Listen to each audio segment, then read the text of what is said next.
목요 성경 강해를 시작하겠습니다. 오늘부터는 우리는 스가랴서 제1강으로서 개요와 또한 전체적인 구조를 한번 살펴보도록 하겠습니다.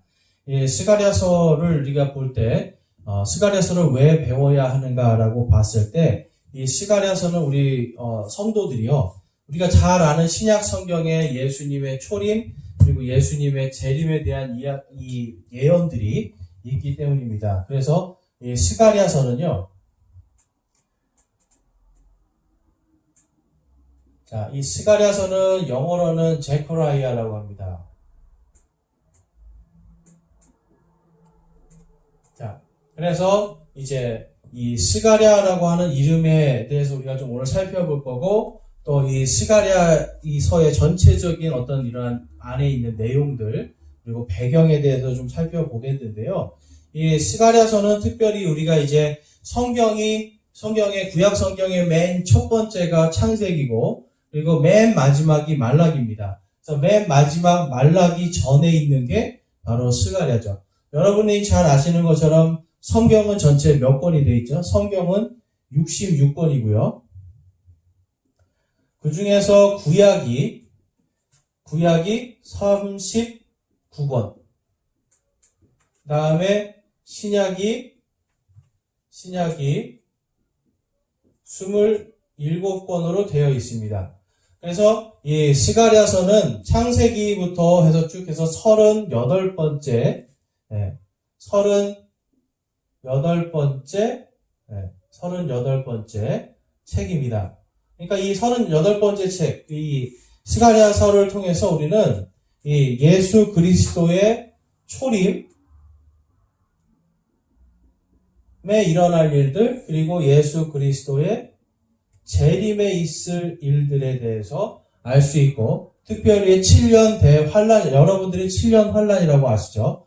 그래서 이 초림과 재림 사이에, 그리고 마지막 때에 있을 이 7년 환란에 대해서, 7년 환난기에 대해서 또 나와서 여기 예언을 하고 있습니다. 그래서 이 스가랴서를 통해서 우리가 알 수 있는 것은 이 마지막 때에 하나님께서 꼭 요한계시록에만 계시를 해놓은 것이 아니라 이 성경에 있는 수많은 대언서들, 우리가 흔히 그냥 편안하게 말하는 건 큰 예언서, 작은 예언서, 대선지서, 소선지서라고 부르는데요. 그 중에서 이제 이 스가랴는 이 작은 대언서, 바로 소선지서에 있는데요. 이 소선지서에 있지만 예수님의 초림과 재림에 대한 아주 중요한 이 증거들을 다 담고 있습니다. 그래서 예수님이 진정한 그리스도로 오셨고, 또 앞으로 진정한 예수 그리스도의 재림, 바로 메시아이심을 증거하는 모든 것들이 이 스가랴서에 응축되어 있습니다. 그래서 우리가 앞서서 배웠던 요한계시록에 있는 내용들이 한 번 더 반복이 될 거고, 또 그 전에 배웠던 우리 이사야서에 있는 내용들이 또 반복이 됩니다. 그래서 이러한 것들을 통해서 하나님께서는요, 수많은 증거들을 통해서 예수님께서 바로 그리스도시고 메시아라고 하는 것을 이렇게 성경을 통해서 증거하고 있습니다. 그래서 우리가 이 말씀을 볼 때, 왜 그러면 우리가 스가랴서를 공부를 해야 될까요? 스가랴서를 공부하는 것을 통해서 마지막 시대가 다가올수록 바로 이 적그리스도의 영이 아주 활동이 활발해지고, 지금 있는 여러 가지 신천지라든지 어머니 교회라든지 이러한 각종 이러한 이단들에 대한 것들을 우리가 성경적으로 바로 보고 그들의 속임수에 넘어가지 않을 수 있는 그러한 힘이 생기는 겁니다. 그래서 우리가 스가랴서를 공부하는 것에 의의를 둠에 있어서 바로 마지막 때가 가까이 오면 가까이 올수록 스가랴서를 읽어야 되는 겁니다. 대표적인 예를 들으면, 여러분, 예수님이 사람에게서 태어난 상태로 재림을 하실 것인가, 아니면 예수님이 그냥 지금 33살의 남자가 공중으로 들어 올림받은 바로 예수님께서 승천하신 그 모습 그대로 다시 오실 것인가를 우리가 살펴보기만 해도 스가랴서에서는 어떻게 답을 하고 있냐면, 자, 스가랴서 14장에 가보면, 자, 이런 말씀이 있습니다. 네. 스가랴서 14장에 보면 4절에 그날에 그분의 발이 예루살렘 앞 동쪽에 있는 올리브산 위에 설 것이요 올리브산이 거기에 한가운데서 동쪽과 서쪽으로 갈라지므로 심히 큰 골짜기가 생길 것이며 그 산의 반은 북쪽으로 그 산의 반은 남쪽으로 이동하리라 라고 말씀합니다. 그러니까 여러분 재림 예수는요 결코 태어난 자는 재림 예수가 될 수 없다라는 거예요. 그러니까 스가랴서를 공부해서 정확하게 스가랴서에 있는 말씀을 우리가 믿는다라면 예수님의 초림은 마리아를 통해서 처녀 탄생을 합니다. 쉽게 말해서 사람의 몸으로 태어나신 거예요. 마리아를 통해서. 자, 근데 예수님의 재림은 태어나시고 십자가에 달려 죽으시고 부활하시고 완전히 33세 남자의 몸으로 지금 보면 어디로 다시 오신다고 그래요? 예루살렘 앞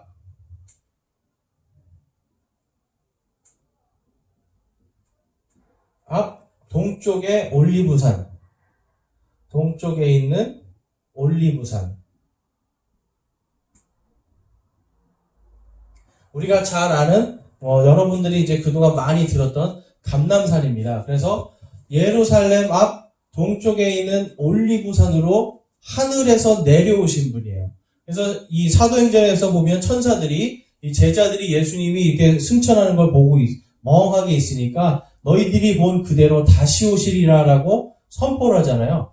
여러분 성경에서는 천사들은 여러분 그냥 말하는 게 아니라 하나님의 말씀을 대언하는 자들입니다. 그러니까 하나님이 말씀하신 걸 그대로 가서 전하는 자들이 바로 천사들이에요. 그래서 천사들이 말할 때 어떤 경우는 성경에 보면 천사들이 말할 때 이 주여라고 말을 할 때가 있는데 그건 바로 주님의 말씀을 전하는 자들이기 때문에 그렇게 표현하기도 합니다. 그런데 어쨌든 천사들이 너희들이 본 그대로 다시 오시리라. 그러니까 초림 때는 마리아에게서 탄생하셨지만 재림 때는 올라가신 그대로 다시 오신다라고 하는 것이 약속되어 있고 그것을 그냥 천사들이 그냥 하는 것이 아니라 바로 14장, 스가랴서 14장 4절 말씀에 의거해서 이 천사들이 그렇게 선포를 하는 겁니다. 그래서 스가랴서 14장 4절 말씀만 봐도 예수님은 결코 서울이나 한국의 어떤 평양 지역이나 어떤 부산이나 이런 데 태어날 수 없겠죠. 예, 그분이 오실 곳은 예루살렘으로 완전히 성인이 된 몸으로 하늘에서 내려오셔서 예루살렘 앞 동쪽에 있는 올리브산 여기서 승천하셨잖아요. 본 그대로 다시 오신다라는 것이 스가랴가 하나님의 말씀을 대언한 그것이 성취되는 때입니다. 그렇기 때문에 구약에 있어서 이 스가랴서가 우리에게 주는 여러 가지 단서들은 예수님께서 반드시 다시 오시는데 다시 오실 때 그분이 어디로 오신다고요? 바로 예루살렘 앞 동쪽 올리브산으로 오신다. 그러니까 내가 그리스도다, 여기에 그리스도가 있다, 저기에 그리스도가 있다, 예수님께서 마지막 때 그러한 소문들이 있을 건데 그러한 것들을 결코 따라가지 말라고 한 이유가 무엇입니까, 여러분? 바로 정확하게 어디로 오실지를 이렇게 스가랴가 기록해 놓았기 때문에 그것에 따라서 성경대로 오지 않는 사람은 바로 적그리스도가 되는 겁니다. 그래서 여러분 성경대로 오는 사람을 적그리스도라고 아시면 되고 또 하나님께서 이 스가랴서에 있는 수많은 이 예언들 이러한 것들이 성취가 될 때 그 사람이 바로 예수 그리스도다라고 여러분들이 재림해서 오시는 우리의 구세주다라고 여러분들이 믿으면 됩니다. 그래서 스가랴서를 공부함에 있어서 여러분들이 첫 번째는 스가랴서에 있는 내용은 비유적인 부분도 있겠지만 여기 환상이 있습니다. 환상이라는 말을 이제 쓰는데요. 여러분 이 환상은 그냥 이상한 꿈 같은 이런 것이 아니라 하나님께서 확실하게 보여주시는 거예요. 확실하게. 영어로는 비전입니다. 우리가 비전을 가져라 이런 얘기 하잖아요. 근데 그 비전이 여러분 막연한 겁니까? 확실한 어떤 그런 꿈들이고 계획들입니까? 확실한 거에 의미가 더 많죠. 그래서 비전은 이 환상을 비전이라고 하는데 이것은 그냥 어떤 누군가가 풀어주고 이런 것들이 아니라 이것은 하나님이 있는 그대로 보여주시는 거예요. 그래서 특별한 경우가 아니면 성경에서 특히 스가랴서에서 나오는 환상들은 우리가 성경에서 우리에게 말씀하시는 것을 그대로 우리가 받아들이면 더 좋을 것 같습니다. 자, 그래서 이 스가랴서 개요로 좀 이렇게 들어가 보면, 우리 먼저, 자, 스가랴서의 기록자는 당연히 스가랴겠죠. 스가랴. 자, 스가랴라는 사람의 이제 이름에 대해서 우리가 이 대언자들을 볼 때 그 이름대로 좀 이렇게 역사를 하는 걸 볼 수가 있는데, 스가랴의 이름은요, 바로 여호와께서 기억하신다, 이러한 뜻이 있고, 또 여호와께서 기억하시는 자라는 의미가 있습니다. 그래서 여호와 하나님께서 기억하시는 사람, 바로 그 사람이 스가랴입니다. 그래서 이 영어로 가보면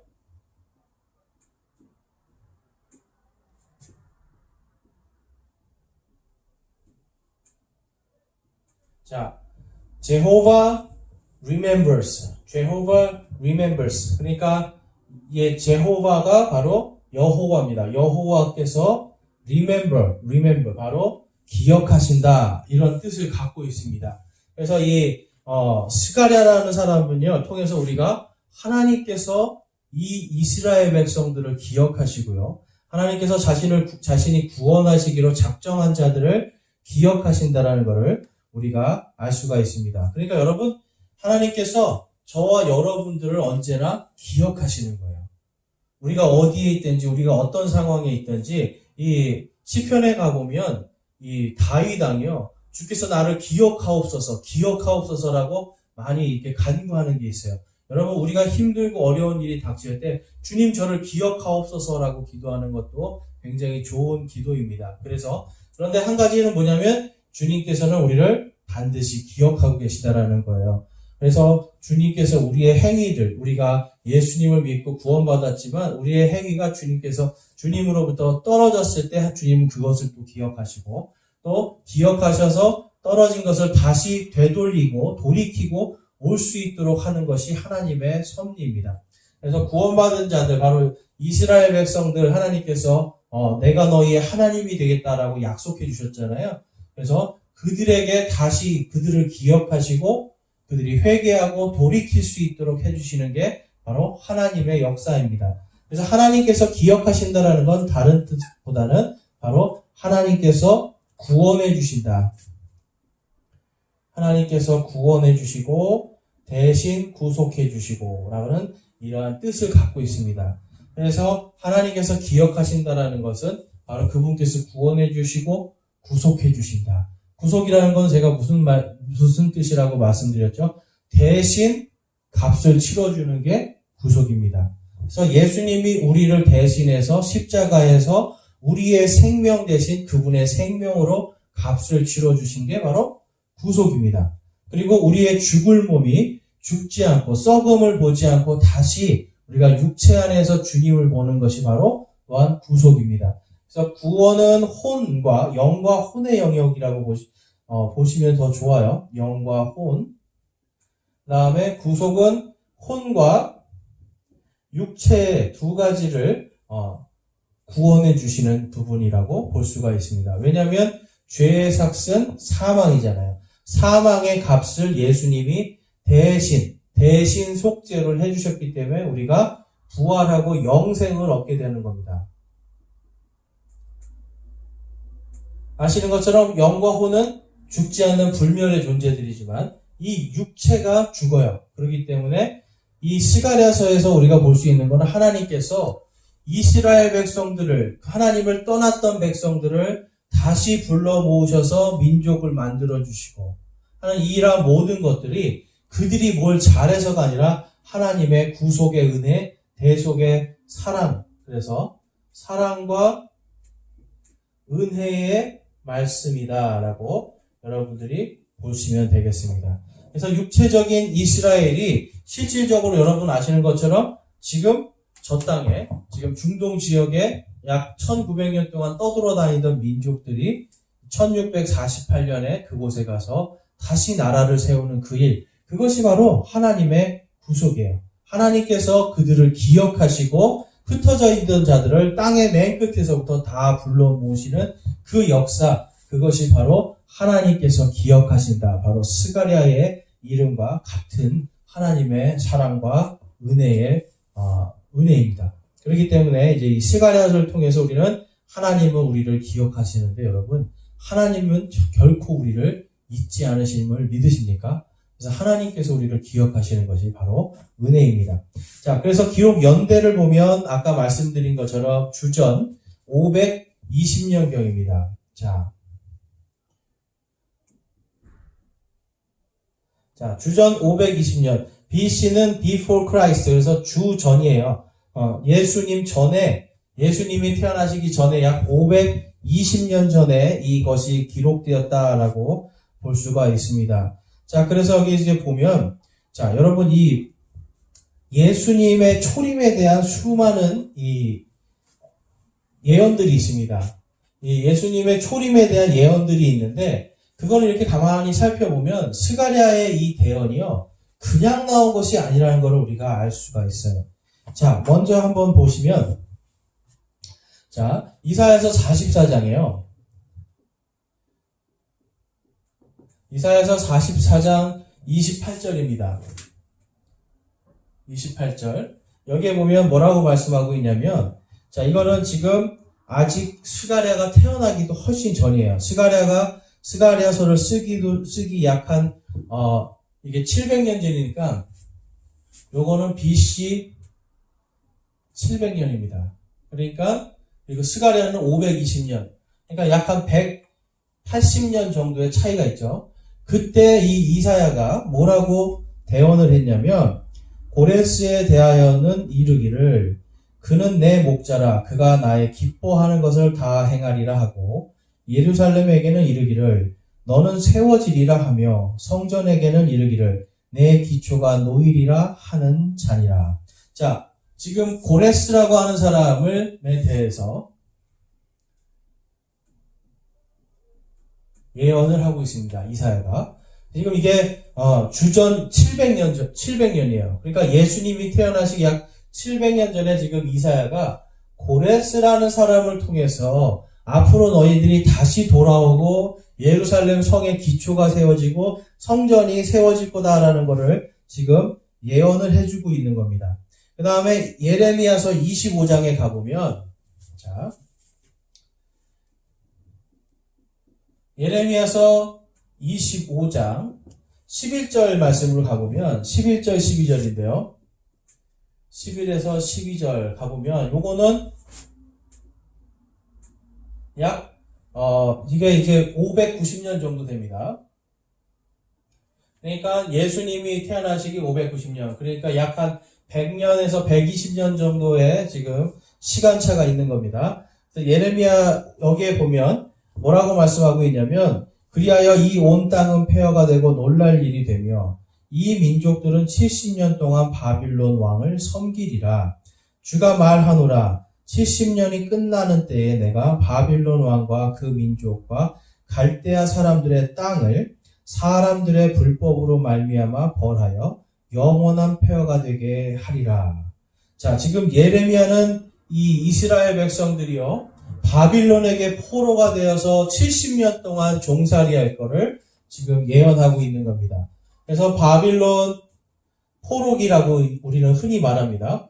그래서 이 바빌론 포로기 70년입니다. 포로기 70년 동안 이들이 이제 고난을 받아요. 이때 이제 여러분들이 아시는 다니엘서 이러한 것들이 쓰여지는 겁니다. 자, 그러니까 지금 그런데 그 바빌론이 멸망할 거다라고 지금 70년이 지난 다음에 멸망할 거다라고 예레미야가 지금 하나님의 말씀을 대신 전하는 거예요. 자, 그 다음에 역대기하 36장에 가보면, 자, 역대기하 36장은요, 역대기하 36장 22절에서 23절입니다. 여기 가면 요거는 예수님이 오시기 주전 약 536년입니다. 536년경에 지금 요 일이 일어나는 거예요. 그래서 역대기하 36장 22절을 보면, 이제 페르시아 왕 고레스의 제1년에 주께서 예레미야의 입으로 하신 주의 말씀을 이루시려고 페르시아 왕 고레스의 영을 움직임에 그가 자기의 온 왕국에 두루 선포도 하고 또 글로도 기록하여 이르되 페르시아 왕 고레스가 이같이 말하노라. 주 곧 하늘의 하나님께서 땅의 모든 왕국을 내게 주시고 또 내게 명하사 유다에 있는 예루살렘에 자신을 위해 집을 건축하게 하셨나니 너희 모든 사람 가운데 누가 그분의 백성이냐? 주 그의 하나님께서 그와 함께 계시기를 원하노니 그는 올라갈지니라 하였더라. 그러니까 지금 요때의 고레스 1년, 고레스 제 1년입니다.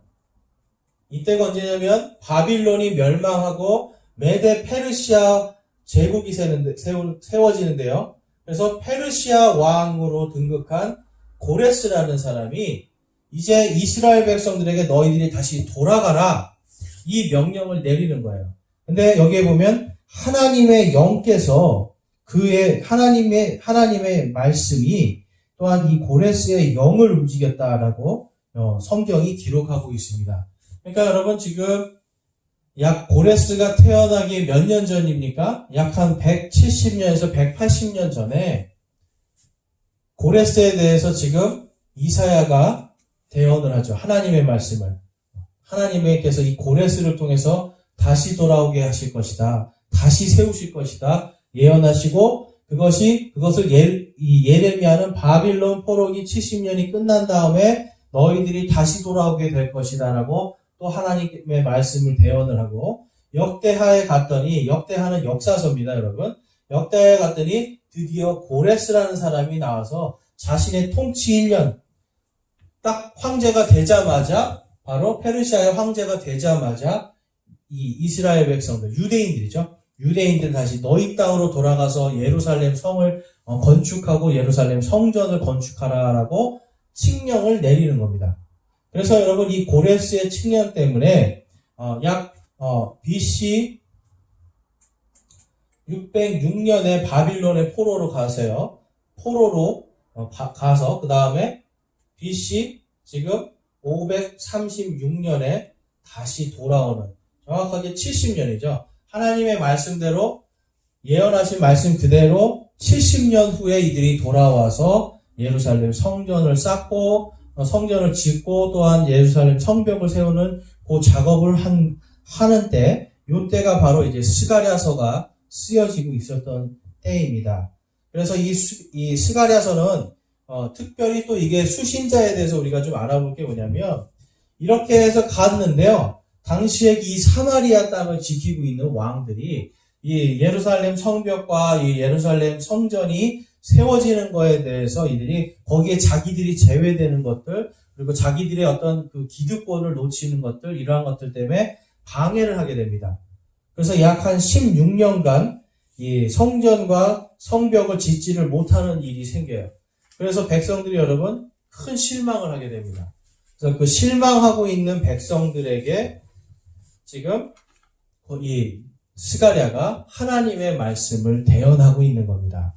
그래서 이 BC 536년에서 약 한 520년 요 사이에서 이제 활동한 대언자가 바로 스가랴다라고 여러분들이 아시면 좋겠고요. 그리고 이제 제가 화면에 띄워드리겠지만 그래서 이러한 힘든 상황들 속에서 지금 이 하나님의 성벽과 이 예루살렘의 성벽과 예루살렘 성전의 이러한 모든 기초들을 놓지 못하고 실망하고 있는 유대인들에게 이 스가랴가 앞으로 일어날 하나님의 계획, 특별히 하나님이 너희를 기억하시고 어떻게 회복하실 건가에 대한 것을 지금 기록한 것이 바로 스가랴입니다. 자, 그래서 아직도 지금 이 스가랴가 여러분 실존 인물이고요. 이 스가랴서에 보면은 이 스가랴가 이제 실존 인물이었다는 것을 우리가 어떻게 알 수 있냐면 지금도 예루살렘 앞에 동쪽에 있는 올리브산에 가면 스가랴의 이 무덤이 있습니다. 그래서 스가랴의 무덤 사진을 제가 화면에 좀 올려드릴 건데요. 예루살렘 앞 동쪽에 있는 이 스가랴의 무덤이 아직도 존재하고 있습니다. 자, 그래서 이 주요 내용으로 들어가 보시면 이 스가랴와 학개라고 하는 이 두 대언자가 같이 이제 활동을 했는데 결국은 다리오 왕 때에 와서 이제 하나님의 이 모든 공사들이 완성이 되는 것을 우리가 볼 수가 있는데요. 자, 이 핵심 장을 한번 보겠습니다. 자, 핵심 장을 보면 아까 우리가 읽었던 14장입니다. 바로 메시아께서 재림하시고 이 땅에 메시아의 왕국이 세워질 거다라고 하는 희망을 주는, 소망을 주는 것이 바로 이 스가랴서의 핵심 장이고요. 그 다음에 핵심 절은요, 1절, 3절, 오늘 1장 3절 우리가 읽었던 1장 3절 말씀에 보면 만군의 주가 이같이 말하노라 너희는 내게로 돌아서라 만군의 주가 말하노라라고 말씀합니다. 그래서 이 핵심 단어를 보면 바로 돌이키라라는 말씀입니다. 자,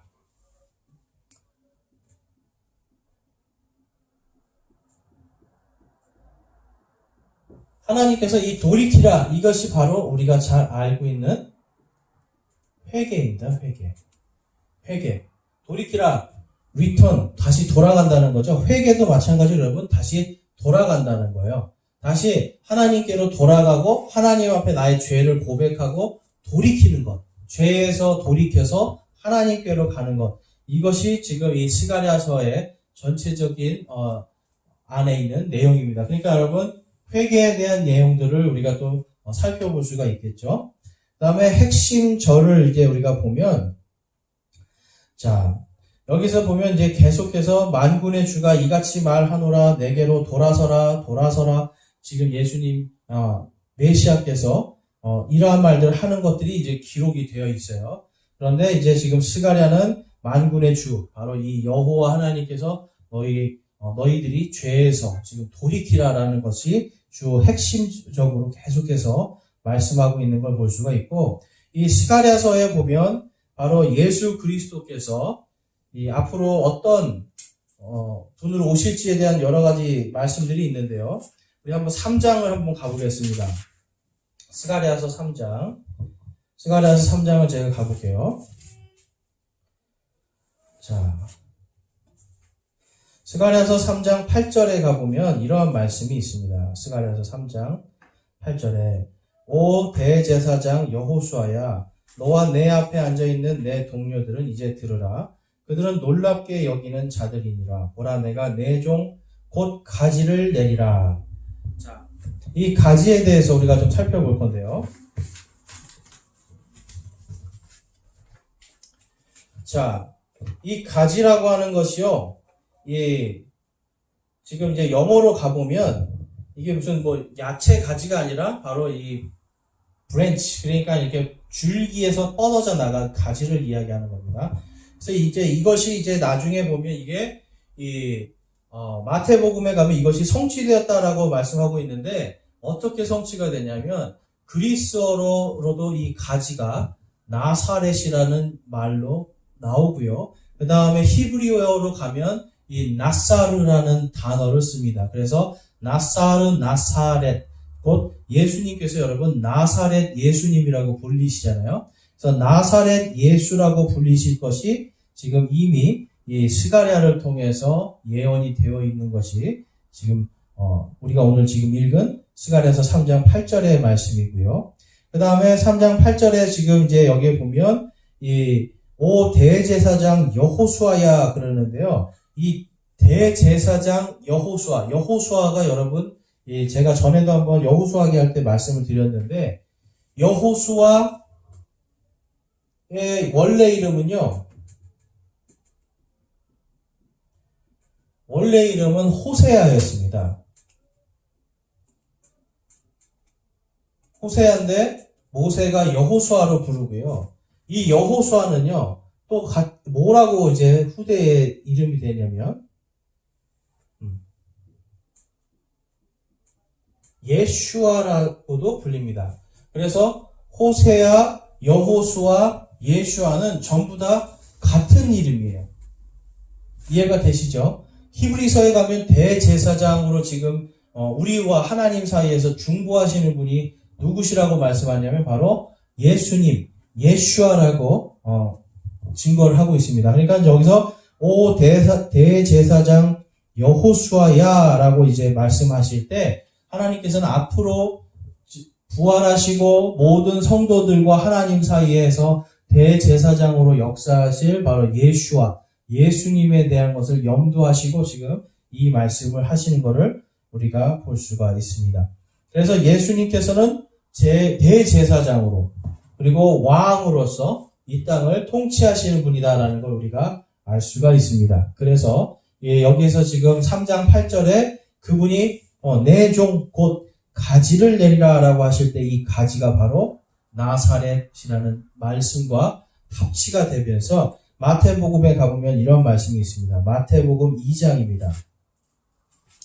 마태복음 2장 26절에 가보면 이런 말씀이 있습니다.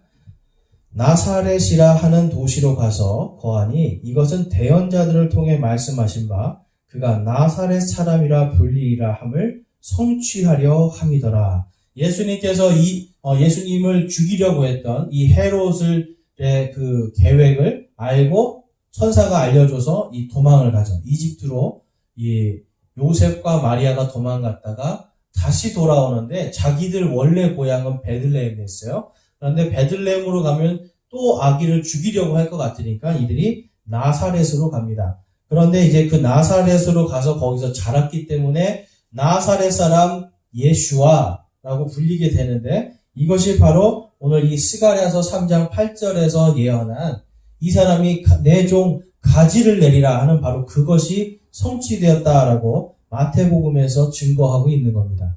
그래서 여러분 지금 이 스가랴서에 참 재미있죠. 하나님께서 지금 예수님의 출생의 여러 가지 것들을 지금 이렇게 다 미리 말씀해주고 있는 겁니다. 자, 그래서 신약 성경에 가보면 이 스가랴서가 성취가 된 내용들이 많이 있어요. 그래서 스가랴서가 성취가 된 걸 우리가 한번 좀 살펴보면요.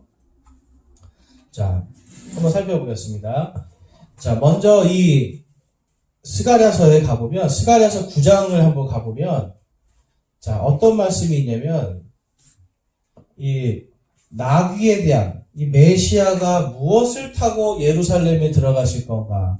자, 그래서 스가랴서 9장입니다. 9장 9절에서 10절에 가보면 이런 말씀이 있어요. 스가랴서 9장 9절에서 10절 말씀에 가보면 제가 일일이 다 읽지는 않고요. 그냥 대충 여러분들이 아실 정도만 읽겠습니다. 자, 9절에 보면 오 시온에 따라 크게 기뻐할지어다. 자, 보라 내 왕이 내게 임하시느니라. 그분은 의로우시고 겸손하사 나귀를 타시되 나귀 새끼 곧 어린 수나귀를 타시느니라. 자, 마태복음 21장, 요한복음 12장 여기 가보면 예수님께서 예루살렘에 입성하실 때 무엇을 타시는 거예요? 어린 나귀. 바로 겸손한 왕으로 오시는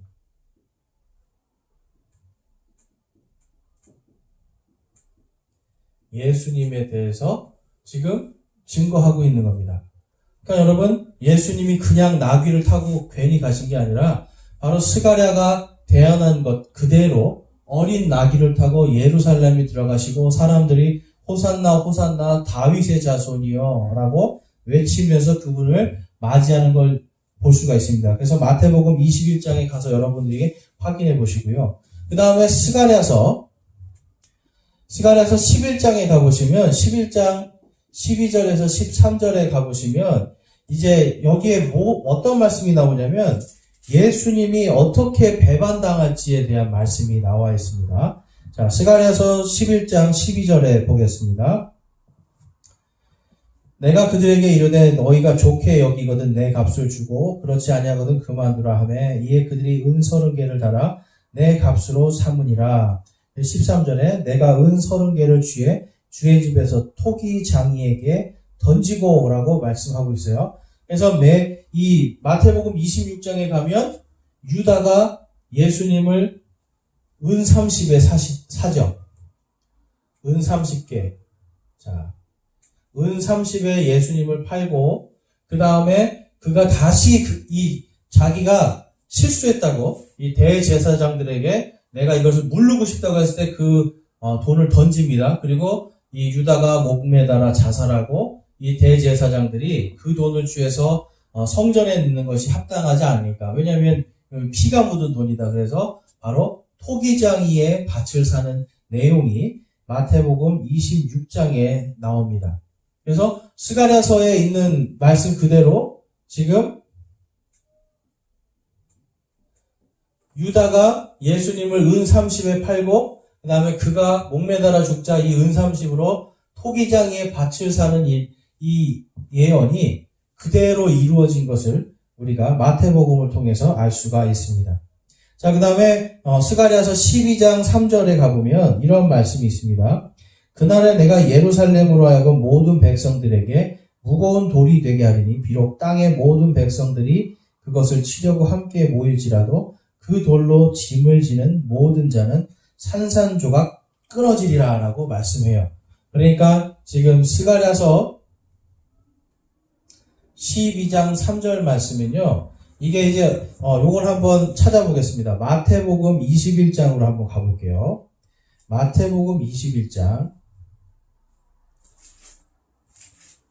44절에 이 말씀이 성취가 되었다라고 기록하고 있습니다. 21장 44절에 마태복음 21장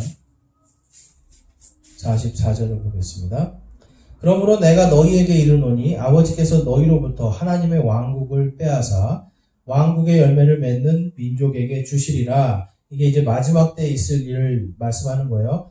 누구든지 이 돌 위에 떨어지는 자는 부서지겠고 누구든지 이 돌이 떨어지면 그를 갈아서 가루로 만들리라 하시니라. 예수님께서 지금 모퉁이의 돌이 머릿돌이 된다. 건축자의 버린 돌이 모퉁이의 머릿돌이 되는 말씀을 하면서 이 돌이 떨어지는 자들은 다 산산조각 나서 부서질 것이다 라고 마지막 때 예수님이 심판하실 거에 대한 거를 지금 선포를 하시는 거였어요.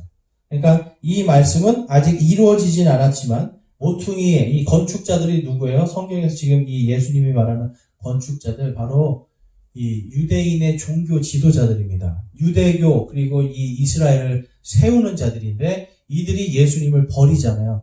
예수님을 버렸어요. 건축자들이 버린 돌이 바로 이 모퉁이의 머릿돌이 되는, 옛날에 이 유대인들의 집은요 머릿돌을 중심으로 해서 기둥이 되는 기초석들을 세우고 거기에 기둥을 세우는데요. 그 중에서도 이 머릿돌은 누가 언제 어떻게 이 집을 지었는가 이런 것들이 이게 다 적혀져 있습니다. 그래서 이 집의 소유권에 대한 말씀이에요. 그래서 이 머릿돌이 나중에 와서 이스라엘을 버린 자들, 예수님을 버린 자들 다 산산조각 낼 것이다 라고 예수님이 지금 예언하고 있는 부분이 있습니다.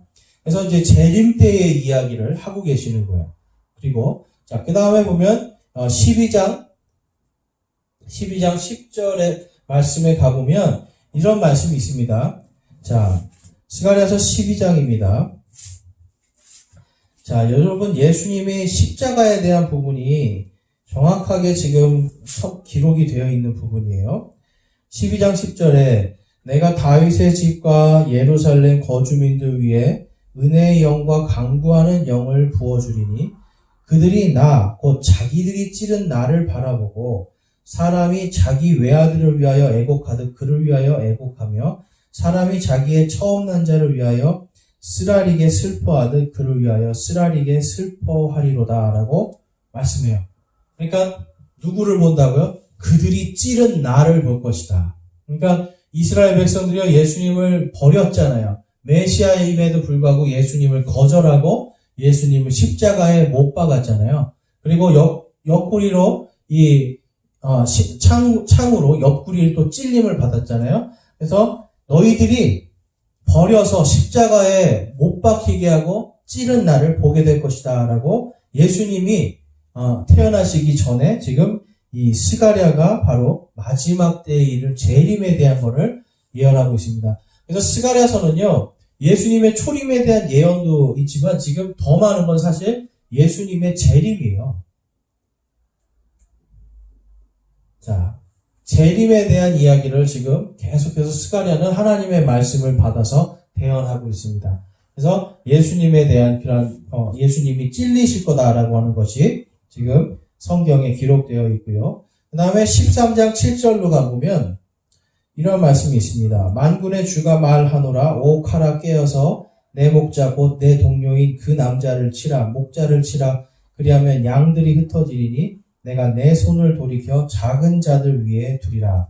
지금 요 목자, 우리 예수님은 선한 목자시죠. 바로 이 목자를 칠 것이다 라고 지금 이 13장에서 예언을 하고 있는데요. 요건 우리가 한번 같이 한번 찾아보겠습니다. 자, 마태복음 26장으로 가보시면, 물론 마가복음에도 있는데, 마태복음 26장 31절에 보면, 이렇게 말씀하고 있습니다. 26장 31절입니다. 그때 예수님께서 그들에게 이르시되 이 밤에 너희가 다 나로 인하여 실족하리라. 기록된 바 내가 목자를 치리니 양떼의 양들이 널리 흩어지리라 하였느니라. 예수님께서 지금 스가랴서 13장은요. 또 예수님의 초림에 대한 말씀이에요. 13장 7절 말씀은 이 마태복음 26장 31절 말씀과 연결이 돼서 지금 이거는 예수님의 초림에 예수님의 순환, 예수님이 맞으실 거에 대한 예수님의 순환에 관한 예언입니다. 예수님이 이미 맞고 그 다음에 십자가에서 찔림 당하실 거에 대한 모든 것들이 지금 이 스가랴서에 나와 있는 거예요.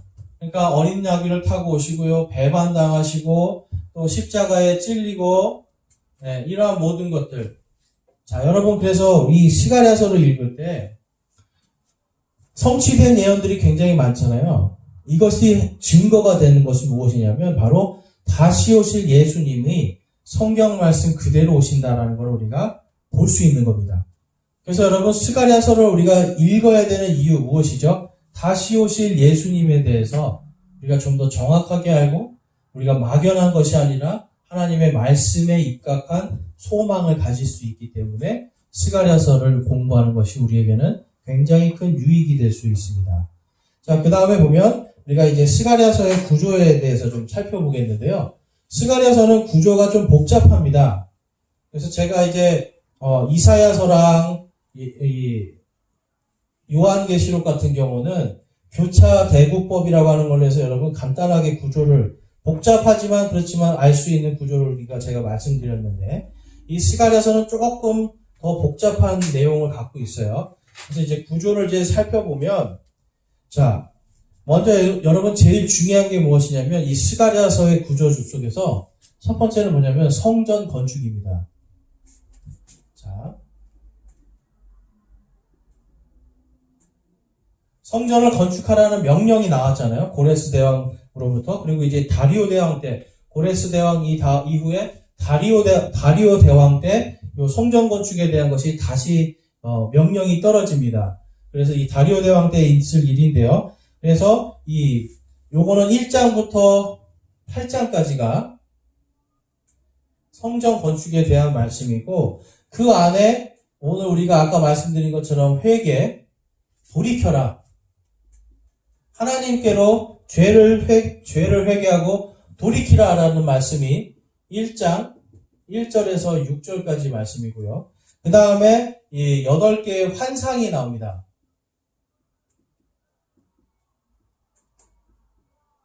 8개의 환상을 통해서 앞으로 이루어질 일들. 그래서 1장 7절부터 요거는 좀 깁니다. 6장 8절까지 8개의 환상이 등장을 하고요. 이제 그 8개의 환상을 보면 말을 탄 사람, 네 뿔과 네 명의 목수, 그 다음에 측량줄을 가진 사람, 메시아에 대한 환상, 아까 우리가 읽었던 그 가지, 바로 나사렛 사람이라 불릴 그것, 그리고 이 앞으로 스룹바벨을 통해서 이 성전이 완성될 거다라고 하는 그런 부분들, 그리고 이제 그 두 올리브나무, 두 감람나무, 그리고 두 증인에 대한 요한계시록에 나오는 두 증인에 대한 이 단서들이 또 나오고요. 그 다음에 날아가는 두루마리, 그 다음에 에바 안에 있는 여인들, 그리고 네 병거와 네 가지 색깔의 말들, 뭐 이러한 8가지의 그러한 환상들이 나옵니다. 그거에 대한 건 우리가 앞으로 차차 배울 거고요. 그 다음에 다시 한번 이 대제사장 여호수아, 아까 우리가 읽었던 것처럼 여호수아가 왕관을 쓰고 왕과 제사장이 되고 또한 가지라 불릴 것이다 라고 하는 그 한 사람에 대한 이야기, 즉 예수 그리스도의 초림에 대한 예표들이 적혀져 있습니다. 자, 그 다음에 헛된 금식과 예루살렘의 회복이라고 하는 그런 부분들이 있어요. 그래서 예수님의 초림, 이게 메시아의 초림입니다. 네. 자, 초림 메시아, 이 메시아와 그리스도가 같은 뜻이라는 거 여러분 알고 계시죠? 바로 기름 부음 받은 자라는 뜻인데요. 자, 이 말씀이 있고, 자, 이거는 6장 9절에서 15절까지 말씀입니다. 6장 9절에서 15절까지고, 그 다음에 이제 나오는 것이 헛된 금식,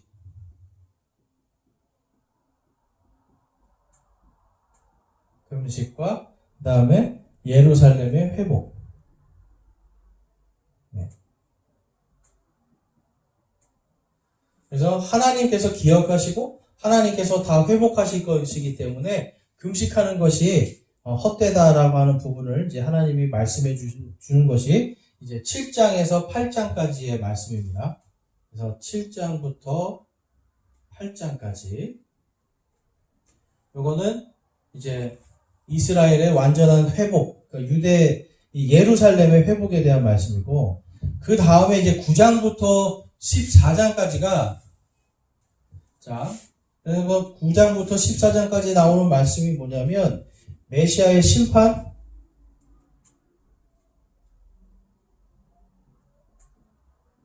그리고 메시아의 왕국. 자, 메시아께서 심판하시고 메시아께서 통치하시는 왕국이 세워질 거다라고 하는 말씀이 그 이후에 9장부터 14장까지 주된 내용입니다.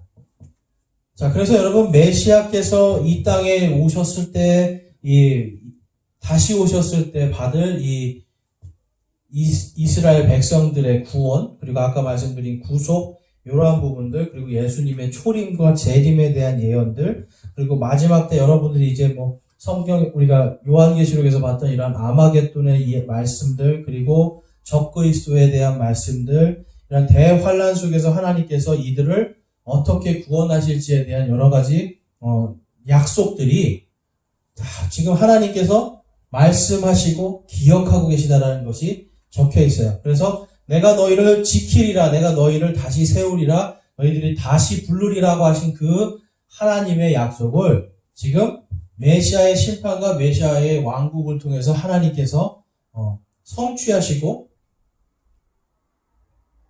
그리고 그 성취할 것을 또한 기억하셔서 역사하신다.